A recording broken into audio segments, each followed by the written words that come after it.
capitalismo não só dentro do território russo. Talvez aí não perdurava, né?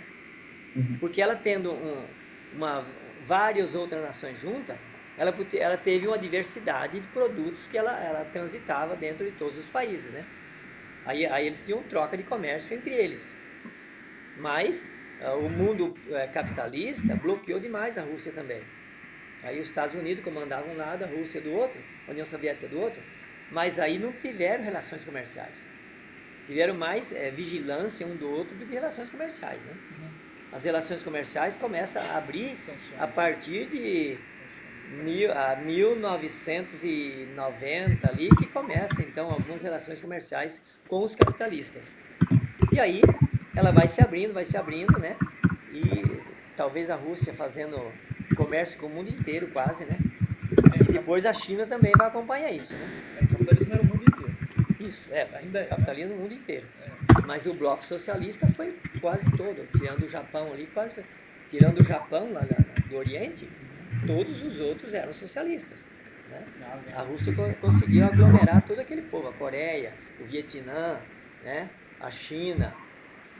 Então todo aquele povo lá se tornou socialista e comunista. Mais tarde veio a divisão da Coreia, daí, né, com influência americana também. Isso, no fim da Guerra Fria, né? Durante a Guerra Fria teve alguns confrontos ali, né? Que não era confronto direto Rússia e Estados Unidos, né? União Soviética e Estados Unidos, mas um abastecia um lado e o outro abastecia o outro, né? Então, aí sim, ali era uma disputa os Estados Unidos querendo ganhar países capitalistas no Oriente e a Rússia não querendo deixar. E a China ajudando, né? Nesse caso, se unindo à Rússia, né? Por algum momento, na Coreia, né? A guerra da Coreia e a guerra do Vietnã, os dois se dividiram por um tempo ali, né? Hoje a Coreia continua, a Coreia do Sul e a Coreia do Norte. Mas eles se dividiram ali porque os Estados Unidos pegou uma parte e a Rússia pegou a outra. A China ajudando a Rússia naquele confronto ali para não deixar o campo capitalista desenvolver naquela região, né? Mas esse é o histórico. Agora vocês têm que ir pro mais atual nesse negócio do socialismo. Que aí entra a economia e se torna mais complicada para mim entender a economia, né? Mas a economia do mundo é mais ou menos essa ideia aí, né?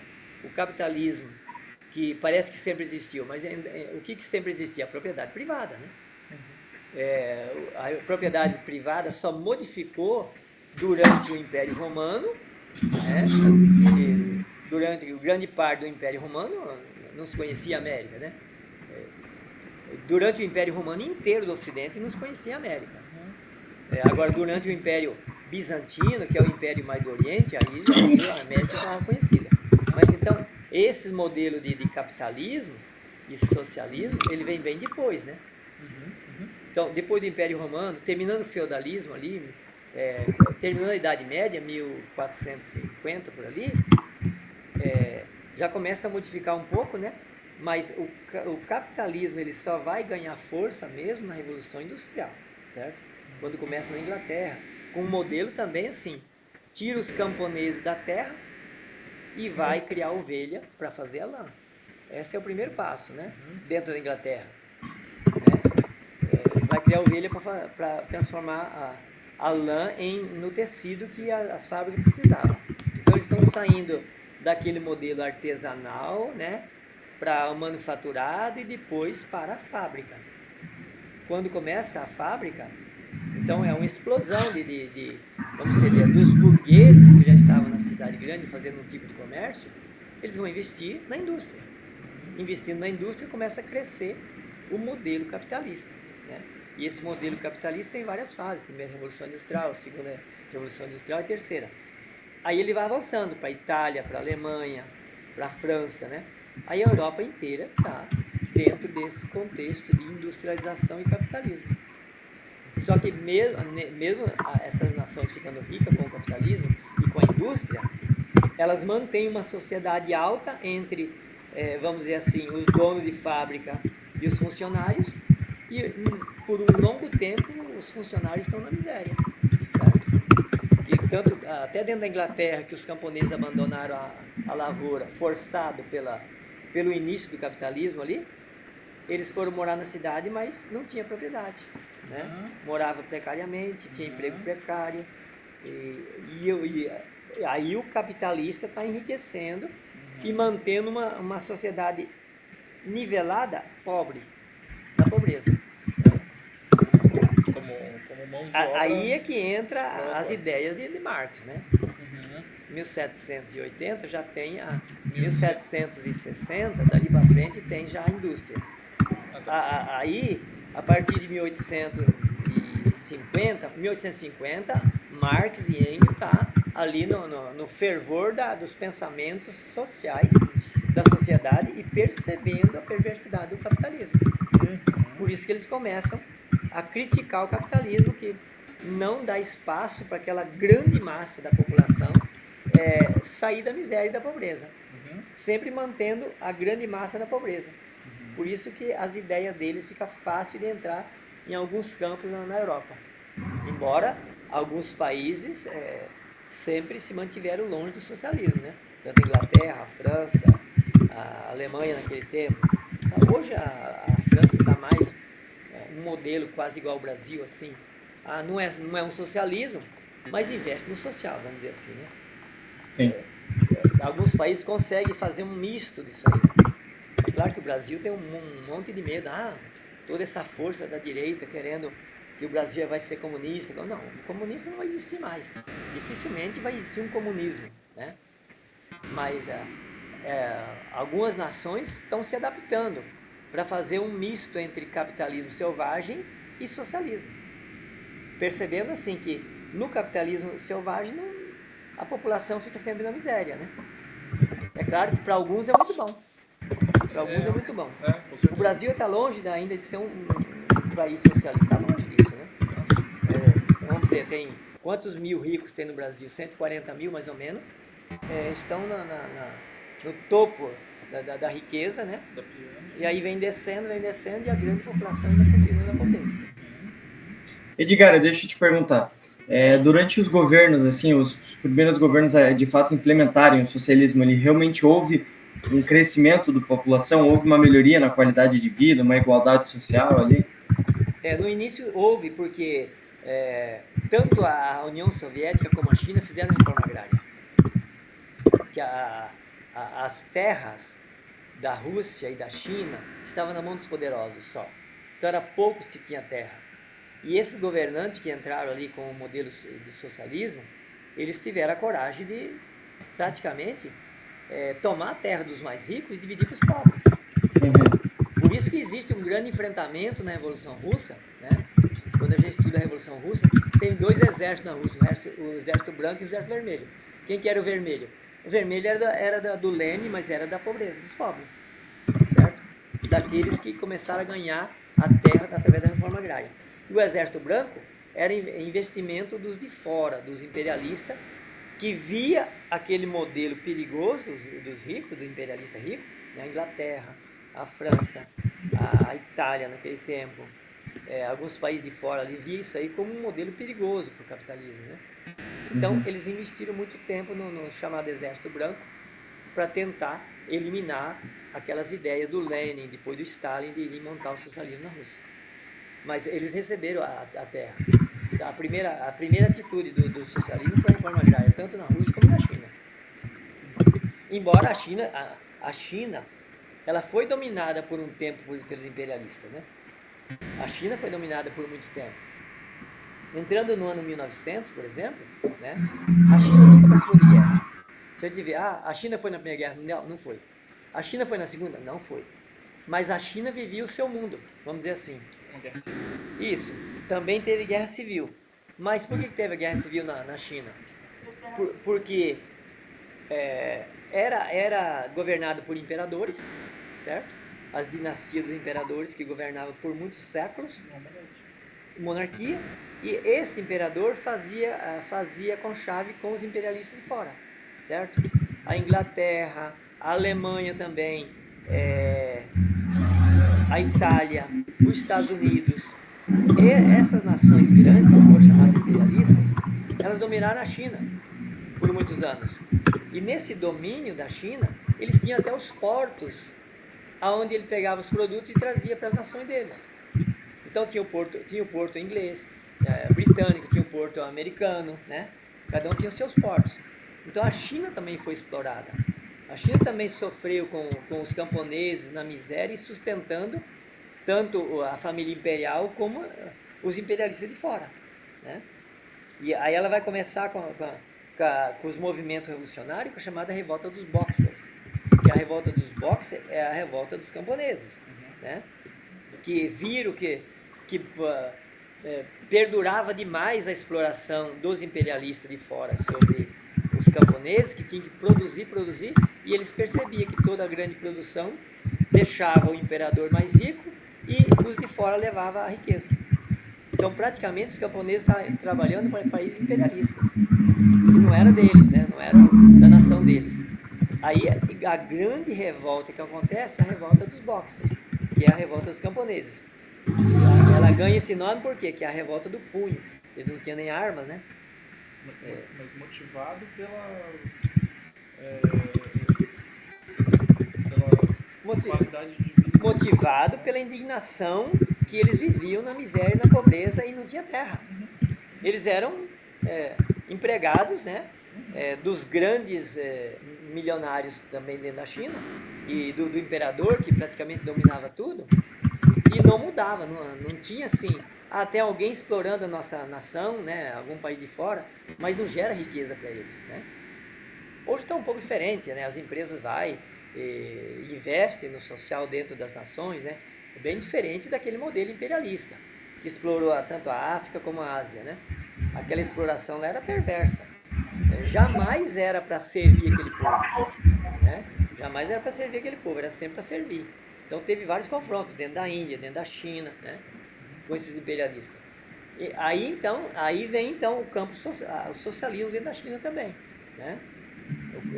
O socialismo entra como essa parte. A primeira coisa é a reforma agrária, né? A reforma agrária que vai tentando amenizar a situação de miséria, cada um ganhando um pedaço de terra, pelo menos ele tinha que produzir e comer, né?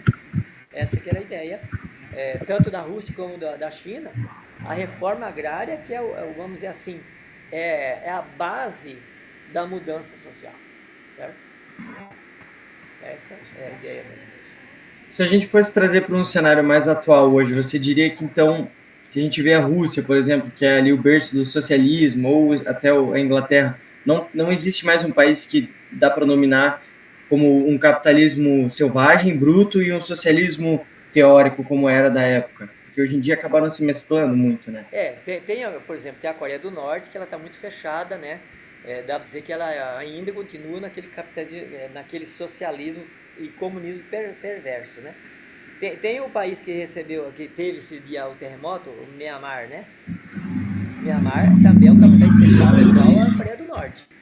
Então tem algumas nações ali na parte oriental que ainda mantém aquele nação fechada, não se comunica tanto, não se relaciona com outros países, né? E quase não deixa ninguém entrar também. Então talvez a Coreia do Norte e o Myanmar são os dois mais perversos, que ainda mantém aquele comunismo antigo. Tá? Uhum. Mas não é um comunismo igualitário, você diria? Hã? Não sei como é a qualidade de vida das pessoas na Coreia do Norte hoje. A Coreia do Norte tá um pouco diferente daquele sistema russo, vamos dizer assim, da miséria, né? Tá um pouco diferente. Isso, é claro que não vão passar fome, mas e também não tem muita comunicação para a gente conhecer, né? Porque eles não deixam ninguém até nem visitar. Há pouco tempo eu vi um documentário de um brasileiro que foi lá fazer umas filmagens, né? E na filmagem ele não podia nem conversar. Aliás, ele filmava só a rua. Quando ele vai na cidade, ele filma a rua. Ele não podia filmar nenhum estabelecimento público dentro da Coreia do Norte, né? Porque ele estava sempre vigiado. Então, essas nações são muito fechadas, né? Mas, vamos dizer assim, talvez o governo tenha muita riqueza, né? Vamos dizer assim, o cofre da nação tenha muita riqueza. Mas eu acredito que tem muita gente na miséria. Entendi. A gente não consegue afirmar como que é a Coreia do Norte, pelo fato que a gente não tem informações, né? É, Mas tem dados, né, que a gente consegue ver tem que eles não passam fome, tem Isso, uma baixa... Então, eles têm uma linha de pobreza muito baixa, né? Mas não comparado- na miséria, né? Não na miséria que estava, por exemplo, em 1917 a Rússia. Não, sim. Né? Mas eles vivem num sistema ditatorial, né? Ditatorial. Autoritário, É autoritário, mas ainda assim eles tentam viver numa sociedade igualitária, né? Tentam viver nisso, né? Mas eles vivem num mercado fechado e tentam fazer um mercado interno, né? Então, por isso eles não conseguem fazer essa evolução, né? Não sei, né? Eu teria que ter mais informações sobre a verdade. Não, isso aí é uma coisa Sim, mais mas, complexa, né? Talvez o trabalho de vocês têm que ver agora o que vocês querem colocar, né? Não. É lógico, talvez mais dentro, vocês querem trabalhar mais sobre o Brasil, uma coisa assim?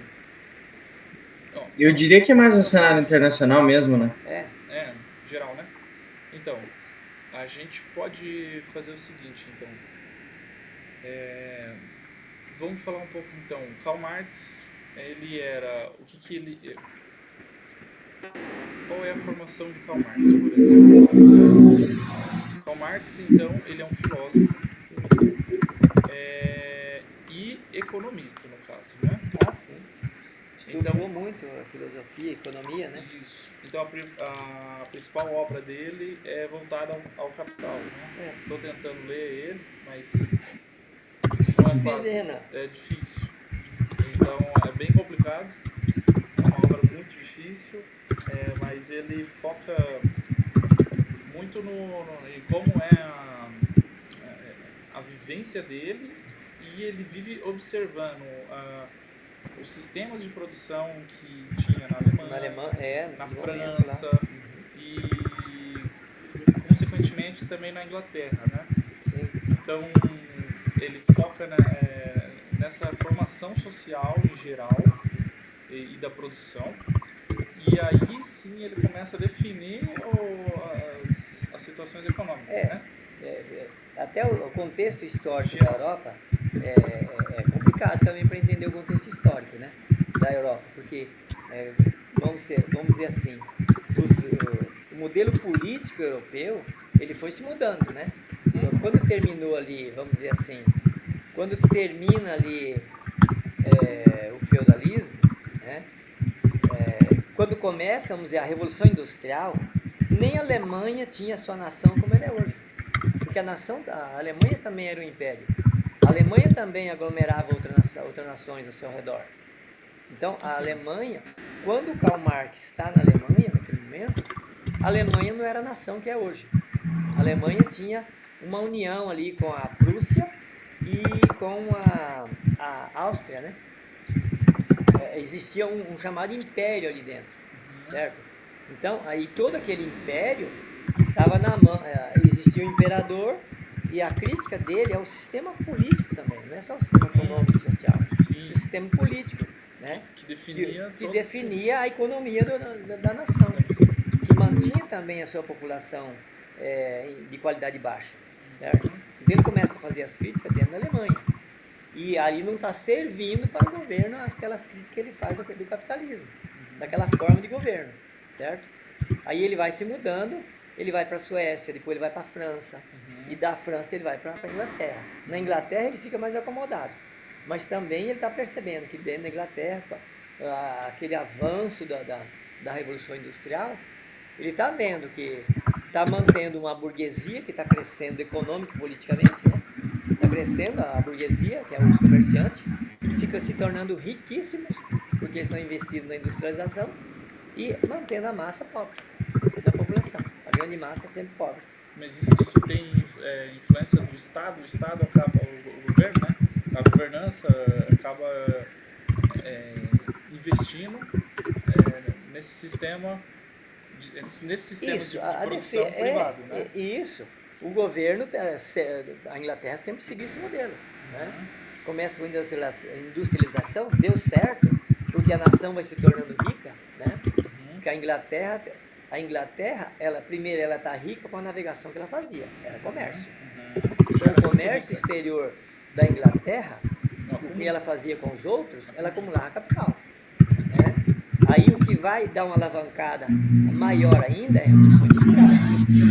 Então, aí ela vai ter a produção dentro dela, produção industrial, e como ela sempre foi a grande fortaleza da navegação, ela vai somar agora na Revolução Industrial na busca de matéria-prima e na leva de produto industrializado. Isso vai acumulando mais capital para a nação, certo?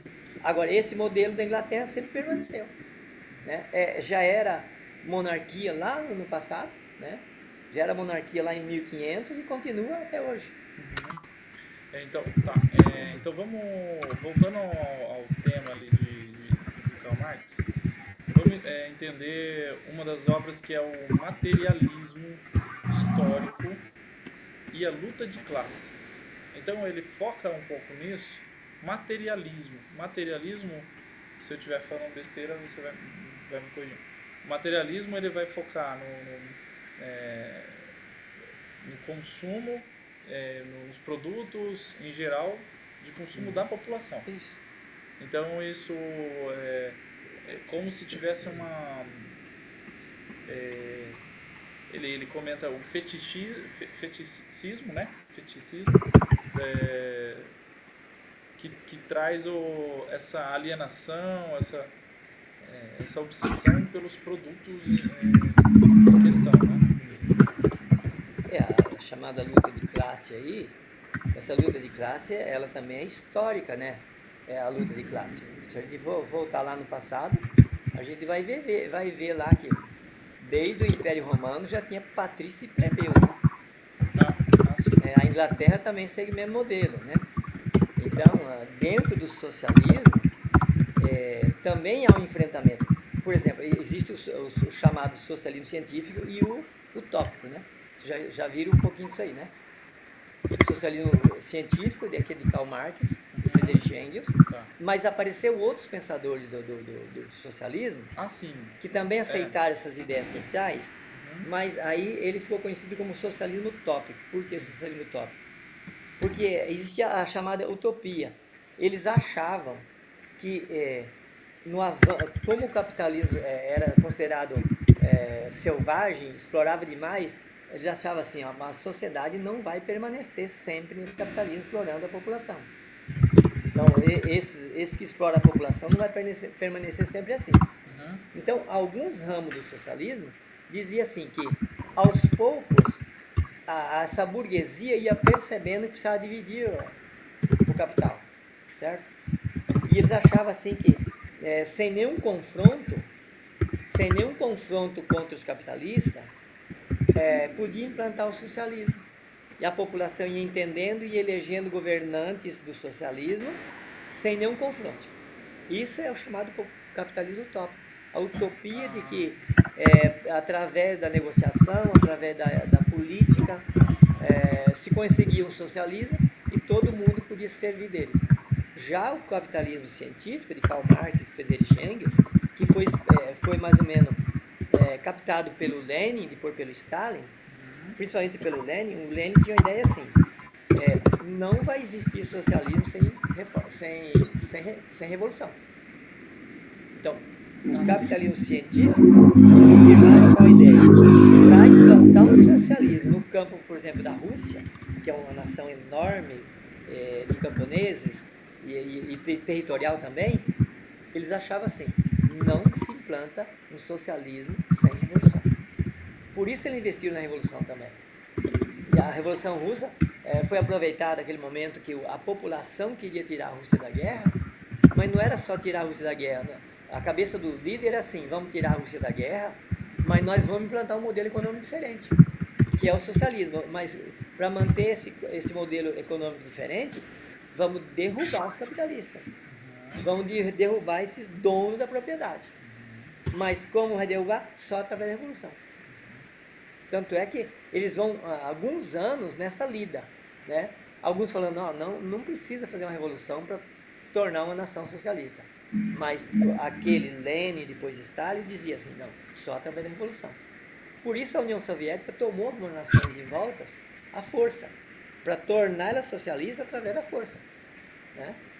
Agora, o socialismo utópico não achava que, não, isso aí devagarinho, negociando, a população vai entendendo o que é o socialismo e vai elegendo gente do seu meio.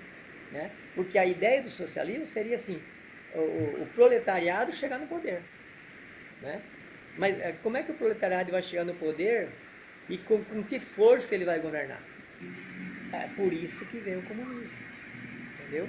Por isso que aqueles governos vão mudando de ideia e vão criando uma autoridade poderosa e vão formando exército, que não é só o campo econômico que vai sustentar então uma nação.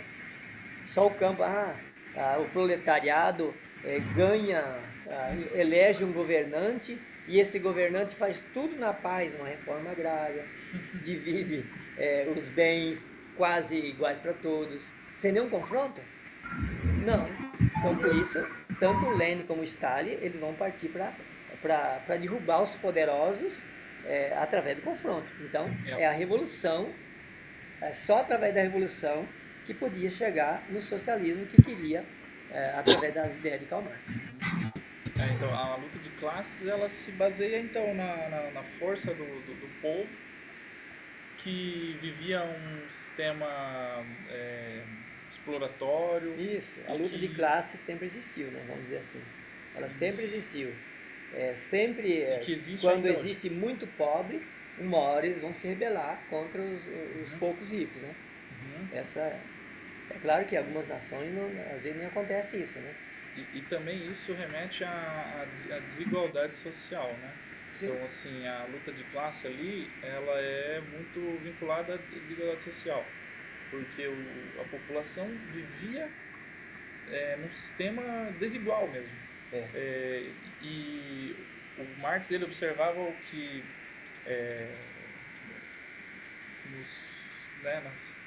nos países, nas nações em questão, eles estavam sendo explorados. As crianças estavam trabalhando, as mulheres estavam trabalhando, a carga horária de trabalho era muito alta, né? Então ele começou a observar que isso não era algo normal, não era algo comum, que começou a acontecer depois da industrialização. Né? Sim, quando o Marx está em Londres, ele está vendo a perversidade da forma de trabalho. Na indústria foi perversa também, porque a indústria coloca crianças e mulheres trabalhando, e não era 8 horas, nem 10, nem 12, no início era 16 horas de trabalho. Né? Eu vi não sei quem foi, um professor de economia falou, ele estava falando que as crianças, não sei se era na Inglaterra, né? As crianças eram alimentadas com rações de para elas, né, se manterem mais firmes, fortes, para poder produzir, para poder trabalhar e produzir, né?